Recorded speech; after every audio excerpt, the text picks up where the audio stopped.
Les fractions. Il y a plusieurs mots de vocabulaire que tu as besoin de connaître avant même que je commence à t'expliquer c'est quoi exactement les fractions. Alors, je t'explique. Tout d'abord, tu as ton tout, hein? Alors ici, par exemple, j'ai un pot avec des pépites de chocolat. Et puis tout à l'heure, on va voir ensemble c'est quoi exactement. Alors, j'ai un tout ici. Alors, le tout ou l'entier est important à connaître.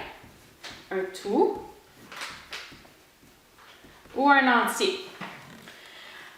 Dans tes fractions, tu as remarqué souvent qu'il y avait un nombre en haut séparé d'une barre et un nombre en bas. Bien, en fait, le nombre en haut s'appelle le numérateur et le nombre en bas s'appelle le dénominateur. Comment est-ce que tu peux faire pour t'en rappeler? Je vais te donner un petit truc assez simple. Donc, le numérateur, moi, le mot numérateur, ça me fait penser à des nuages. Puis, où est-ce qu'on voit ça, des nuages? On voit ça en haut. Alors, le numérateur, c'est toujours le nombre qui se retrouve en haut parce que je pense à des nuages. Donc, ça, c'est des mots qui sont importants que tu reconnaisses quand tu parles de fractions. Ensemble, on va aller voir qu'est-ce que tu peux faire avec des fractions à la maison.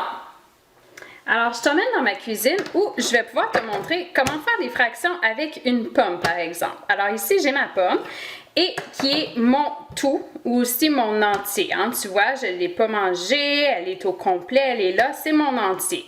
Si je la coupe à moitié, donc je coupe ma pomme dans le milieu, j'ai deux parties qui sont égales, n'est-ce pas? Donc, le plus égal possible, on va enlever ça ici. Mes deux parties égales représentent une demi si j'en mange une, parce que je prends une partie sur les deux. Je peux encore utiliser ma pomme pour faire d'autres parties. Alors ici, je vais recouper ma moitié en deux, et l'autre moitié aussi. Et ici, j'ai 4 morceaux de pommes. Mes 4 morceaux de pommes, mon numéro 4 va représenter mon dénominateur.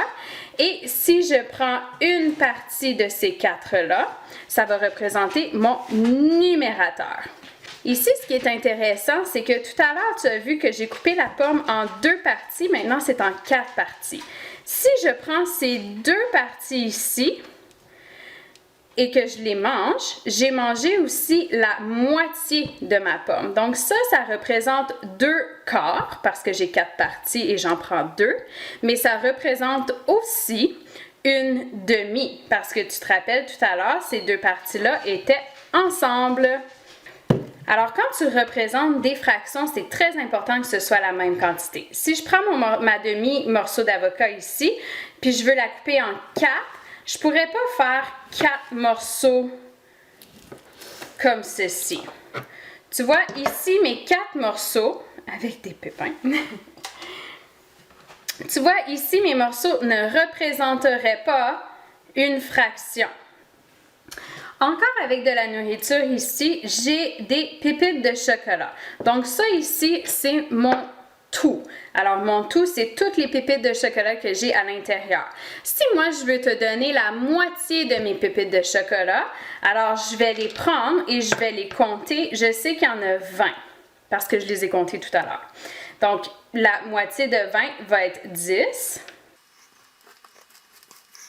Alors ici, j'ai séparé mon tout en 2. Je peux encore le séparer. Si on est 4 puis on veut se partager aussi nos pépites de chocolat, je peux aussi les séparer. Donc là, ici, ce que ça ferait, c'est que mon tout représente 20 pépites de chocolat. Et si je prends ce paquet ici, parce que moi, je vais aller chercher les pépites de chocolat qui sont à moi, si je prends celui-là ici, ça représente 5 pépites de chocolat sur les 20. Mais aussi, tu as peut-être vu que tu as 4 paquets, et si tu prends un paquet, c'est un quart. Donc, 5 pépites de chocolat sur 20, c'est aussi la même chose que un quart. Donc, on a vu ensemble plein de façons de représenter les fractions. Ce qui est important que tu te rappelles évidemment pour les fractions, c'est qu'il y a toujours un tout, un numérateur, un dénominateur et il y a aussi des parties. Mais assure-toi, un tout n'est pas toujours égal à 1. Je te donne un exemple. Ici, j'ai une assiette à poids. Tu te rappelles, on avait fait une activité ensemble avec les assiettes à poids.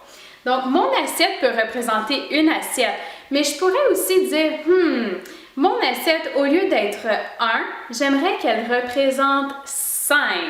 Donc, si je regarde mes petits points à l'intérieur ici, je me demande si mon assiette est égale à 5, combien chaque petit point vaut.